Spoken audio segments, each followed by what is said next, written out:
Oh, yes, it is that time. Finance Friday with our pal Dave Schurman of First Ontario Credit Union. And Dave, did you bring all these decorations? Did you decorate the set? I came in early this morning. I hope you appreciate the poinsettia and the tree. Oh, wow. You've outdone yourself. And start shopping for my gift, too. Well, look at this little blanket that I got you're sitting on, too. Okay. November is Financial Literacy Month. So tell us about this year's theme, Dave. It's called Make Change That Counts, Managing Your Money in a Changing World. Yeah, like Financial Literacy Month started in 2011 by the federal government through an agency called the Financial Consumer Agency of Canada. And the reason they did is because Canadians in surveys were answering not very well in surveys on their own personal finances. So Financial Literacy Month was created. The theme is a little bit different every year. And this year in Managing Your Money in a Changing World is very appropriate given that interest rates have doubled this year, cost of living through inflation, everything's costing us more money. So people have to adapt. We need to be resilient in any type of change. Do things a little bit differently. Maybe cut back on spending, change your budget up a little bit.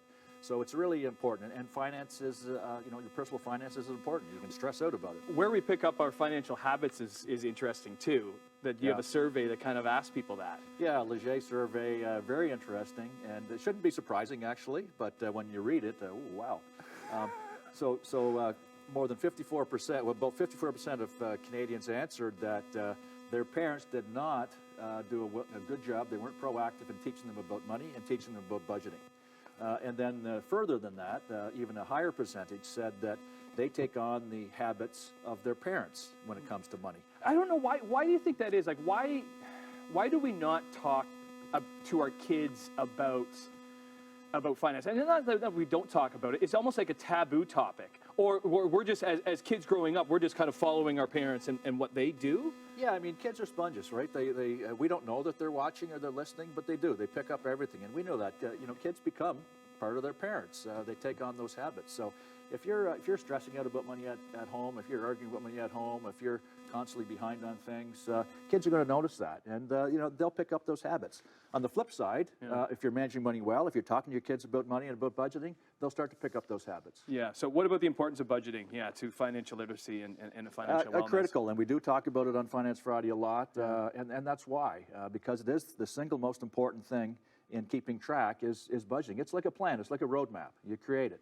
So you're more apt to stay on track with your bills. You're more apt to pay debt down on time. You're more apt to be saving for those important things.